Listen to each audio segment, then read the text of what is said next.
میں کہا کرتا ہوں یہ بچوں کی تربیت جو ہے ڈرائیونگ سے بھی زیادہ احتیاط کی ضرورت ہے. ایک آدمی ڈرائیونگ کرتا ہو تو کتنا محتاط رہتا ہے کہیں ایکسیڈنٹ نہ ہو جائے ساری چیزیں.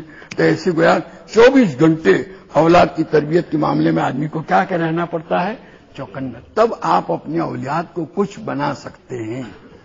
ہم کو تو کرنا کچھ نہیں اور امید یوں رکھتے ہیں کہ ہمارا بیٹا جو ہے بڑا اللہ والا بن جائے, بڑا علامہ بن جائے, بڑا اپنے وقت کا جو ہے بزرگ بن جائے, لوگ علم کے اندر اس کی طرف رجوع کریں. یہ تو یہ خیال استو محال استو جنوں خواہشی تمناؤں سے کچھ ہوتا نہیں. آپ کو قربانی دینی پڑے گی.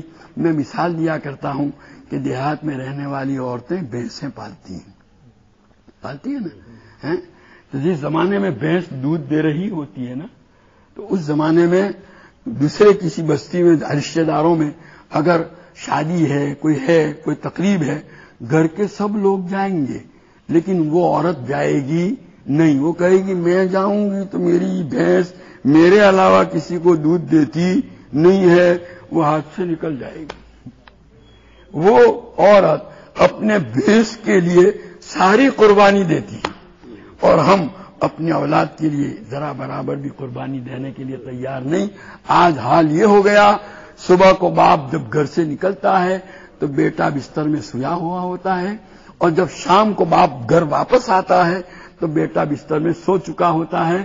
کب اٹھا, اٹھنے کے بعد کہاں گیا, کن دوستوں کے ساتھ رہا, کس کی صحبت پائی, کیا کیا, باپ کو کچھ معلوم نہیں.